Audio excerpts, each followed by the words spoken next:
മാതൃഭൂമിക്ക് സംഘപരിവാറിന്റെ ബഹിഷ്കരണ ഭീഷണി. ആർഎസ്എസിന്റെ 100ാം വാർഷികം മാതൃഭൂമി അവഗണിച്ചുവെന്ന് ആരോപണം. ആർഎസ്എസ് സർ കാര്യവാഹ് ദത്താത്രേയ ഹൊസബാളയുടെ ലേഖനം അവഗണിച്ചുവെന്നും വിമർശനം.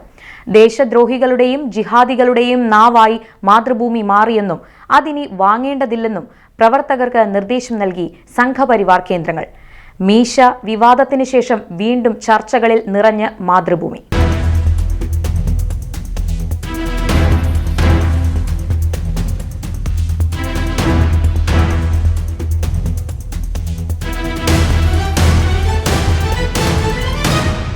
മാതൃഭൂമി ബഹിഷ്കരണ നീക്കവുമായി വീണ്ടും സംഘപരിവാർ കേന്ദ്രങ്ങൾ.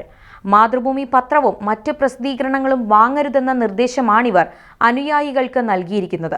ഹൈന്ദവ ജീവിത ദർശനങ്ങൾക്ക് എതിരായി പ്രവർത്തിക്കുകയാണ് മാതൃഭൂമി എന്നും ദേശവിരുദ്ധ ശക്തികളുടെയും ജിഹാദികളുടെയും നാവായി മാതൃഭൂമി മാറിക്കഴിഞ്ഞുവെന്നും അതിനാൽ മാതൃഭൂമി ബഹിഷ്കരിക്കണമെന്നുമാണ് BJP RSS സംഘടനാ നേതൃത്വം ഇപ്പോൾ നയം സ്വീകരിച്ചിരിക്കുന്നത്. പാർട്ടി സംവിധാനങ്ങൾ വഴിയും സോഷ്യൽ മീഡിയകളിലൂടെയും ബഹിഷ്കരണ ആഹ്വാനമാണ് ഈ കേന്ദ്രങ്ങൾ ഇപ്പോൾ ശക്തമായി നടപ്പാക്കി വരുന്നത്. രാഷ്ട്രീയ സ്വയം സേവക സംഘം അഥവാ RSSന്റെ പ്രവർത്തനങ്ങൾ 100 വർഷം പൂർത്തിയായ വേളയിൽ അതു സംബന്ധിച്ച വാർത്തകളോ ലേഖനങ്ങളോ സമഗ്രമായി പ്രസിദ്ധീകരിക്കാൻ മാതൃഭൂമി തയ്യാറായില്ല. അതേസമയം മറ്റ് മാധ്യമങ്ങളെല്ലാം വാർത്തകൾ നൽകുകയും ചെയ്തു. ഇതിലുള്ള പ്രതിഷേധം മൂലമാണ് മാതൃഭൂമിയെ ബഹിഷ്കരിക്കണമെന്ന തീരുമാനത്തിലേക്ക് BJP അടക്കം എത്തിച്ചേർന്നത്. S. ഹരീഷിന്റെ മീശ നോവൽ മാതൃഭൂമിയിൽ പ്രസിദ്ധീകരിച്ചതാണ് ഇതിനു മുൻപ് സംഘപരിവാർ നേതാക്കളെ പ്രകോപിപ്പിച്ചതും അവരെന്ന് ബഹിഷ്കരണ ആഹ്വാനം നടത്തിയതും. ഹൈന്ദവ സ്വത്വ ബോധത്തിന്റെ പേരിൽ കാട്ടിക്കൂട്ടുന്നത് യാഥാർത്ഥ്യവുമായി ഒരു ബന്ധവും ഇല്ലാത്തതാണെന്നാണ് മീശ നോവൽ ചൂണ്ടിക്കാണിച്ചത്. വിശ്വാസത്തിന്റെ മറവിലെ പൊള്ളത്തരങ്ങൾ ചൂണ്ടിക്കാണിച്ചതും ഹൈന്ദവ കേന്ദ്രങ്ങൾക്ക് ഉൾക്കൊള്ളാനായില്ല.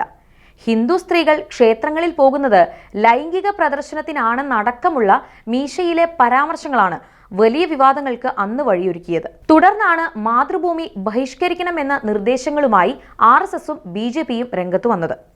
മീശ നോവലിനെ ചൊല്ലിയുള്ള വിവാദങ്ങളിൽ സാമുദായിക സംഘടനയായ NSS BJPക്കൊപ്പം നിലയുറപ്പിച്ചതും മാതൃഭൂമിക്ക് വലിയ തിരിച്ചടിയായി. ഇതിനെ തുടർന്ന് പരസ്യദാതാക്കൾ വൻതോതിലാണ് മാതൃഭൂമിയെ കൈയൊഴിഞ്ഞത്. ഇതോടെ കനത്ത സാമ്പത്തിക പ്രതിസന്ധിയുണ്ടായ മാതൃഭൂമി നിരുപാധികം മാപ്പ് പറഞ്ഞ് തലയുരുകയായിരുന്നു. മീശ വിവാദത്തിന് ശേഷവും മാതൃഭൂമിക്കെതിരെ BJP രംഗത്ത് വന്നിരുന്നു. രാഹുൽ ഗാന്ധിയുടെ ലോക്സഭാ പ്രസംഗം സംബന്ധിച്ച് നൽകിയ റിപ്പോർട്ടായിരുന്നു പരാതിക്ക് ആധാരം. നന്ദി പ്രമേയ ചർച്ചയിൽ പങ്കെടുത്ത് നടത്തിയ രാഹുൽ ഗാന്ധിയുടെ പ്രസംഗത്തെ നന്ദി എന്ന തലക്കെട്ടോടെയാണ് മാതൃഭൂമി പ്രസിദ്ധീകരിച്ചത്. BJPയെയും RSSനെയും ഒപ്പം പ്രധാനമന്ത്രി നരേന്ദ്രമോദിയെയും നിശിതമായി വിമർശിക്കുന്നതായിരുന്നു ആ പ്രസംഗം. തുടർന്ന് RSS അനുകൂല പ്രവർത്തകർ സംസ്ഥാനത്ത് വ്യാപകമായി മാതൃഭൂമി പത്രം കത്തിച്ച് പ്രതിഷേധിക്കുകയും ചെയ്തു. BJP നേതാവും മുൻ കേന്ദ്രമന്ത്രിയുമായ V. മുരളീധരൻ താൻ മാതൃഭൂമി പത്രം നിർത്തുകയാണെന്ന് കാണിച്ച് പത്രാധിപർക്ക് കത്തയക്കുകയും ചെയ്തു. ഇതിനെ തുടർന്നാണ് മാതൃഭൂമി മാനേജ്മെന്റ് BJP നേതാക്കളുമായി ചർച്ചകൾ നടത്തി ഒത്തുതീർപ്പിലെത്തിയത്. എന്നാൽ ആവിധം ചർച്ചകളെയെല്ലാം അട്ടിമറിക്കുന്ന വിധത്തിൽ RSSന്റെ ശതാബ്ദി ആഘോഷ വാർത്തകൾ മാതൃഭൂമി വീണ്ടും തമസ്കരിച്ചതാണ് സംഘപരിവാർ കേന്ദ്രങ്ങളെ ഇപ്പോൾ വീണ്ടും പ്രകോപിപ്പിച്ചിരിക്കുന്നത്. RSS സർ കാര്യവാഹ് ദത്താത്രേയ ഹൊസബാളയുടെ ലേഖനം ഇന്ത്യയിലെ പ്രമുഖ മാധ്യമങ്ങൾ പ്രാധാന്യത്തോടെ പ്രസിദ്ധീകരിച്ചപ്പോൾ മാതൃഭൂമി പൂർണ്ണമായും അത് അവഗണിക്കുകയായിരുന്നു. ഇതാണ് RSSനെ പ്രകോപിപ്പിച്ചത്. അവർ പ്രവർത്തകർക്ക് നൽകിയ നിർദ്ദേശം ഈ വിധത്തിലാണ്: മാതൃഭൂമിക്ക് ജിഹാദി അച്ചുതണ്ടാണുള്ളത്. അതുകൊണ്ടാണ് ഹൈന്ദവ വാർത്തകളെ അവഗണിക്കുന്നത്. അത് സഹിക്കേണ്ട കാര്യം നമുക്കില്ല.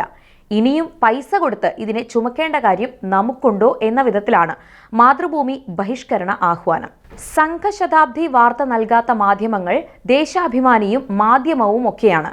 അതിലവർക്ക് രാഷ്ട്രീയ കാരണങ്ങൾ ഉണ്ടാകാം. എന്നാൽ RSS സർ കാര്യവാഹ് ദത്താത്രേയ ഹൊസബാളയുടെ ലേഖനത്തെ എന്തുകൊണ്ടാണ് മാതൃഭൂമി അവഗണിച്ചത്? ആ ലേഖനം ചുരുക്കി ഒരു പ്രസ്താവന രൂപത്തിൽ പോലും മാതൃഭൂമി കൊടുത്തില്ല. അത്തരം മാതൃഭൂമിയെ വാങ്ങേണ്ടുന്ന ഒരാവശ്യവും ഹിന്ദുവിനില്ല. ഈ വിധത്തിലാണ് ബഹിഷ്കരണ ആഹ്വാനം. സർക്കുലേഷൻ സംബന്ധിച്ച് വലിയ കിടമത്സരമാണ് അച്ചടി മാധ്യമ രംഗത്ത് ശക്തമായി നിലനിൽക്കുന്നത്. ഈ വിഷയത്തിൽ മലയാള മനോരമയും മാതൃഭൂമിയും തമ്മിൽ ആരോഗ്യകരമായ മത്സരം നിലനിൽക്കുന്നതും ഏവർക്കും അറിയാം. ഈ സാഹചര്യത്തിൽ BJP RSS പ്രവർത്തകർ കൂട്ടത്തോടെ മാതൃഭൂമി ബഹിഷ്കരിച്ചാൽ അത് വലിയ തിരിച്ചടിയായി മാറും. പരസ്യ വരുമാനത്തെ അടക്കം ദോഷകരമായി ബാധിക്കുന്നതിനാൽ മാതൃഭൂമിക്ക് അത് പ്രതിസന്ധി സൃഷ്ടിക്കുകയും ചെയ്യും. അതുകൊണ്ട് തന്നെ BJP നേതാക്കളുമായി ചർച്ച ചെയ്ത് വസ്തുതകൾ രമ്യമായി പരിഹരിക്കാനുള്ള നീക്കമാണ് മാതൃഭൂമി മാനേജ്മെന്റ് ഇപ്പോൾ നടത്തിക്കൊണ്ടിരിക്കുന്നത്. എന്നാൽ ഈ വിധത്തിലുള്ള ഇടപെടലുകൾ തുടർച്ചയായി നടത്തിവരുന്നതിനാൽ മാതൃഭൂമിയുമായി ഒരു വിധത്തിലുമുള്ള ഒത്തുതീർപ്പിന് വഴങ്ങേണ്ടതില്ല എന്ന കർശന നിലപാടിലാണ് RSS നേതൃത്വം.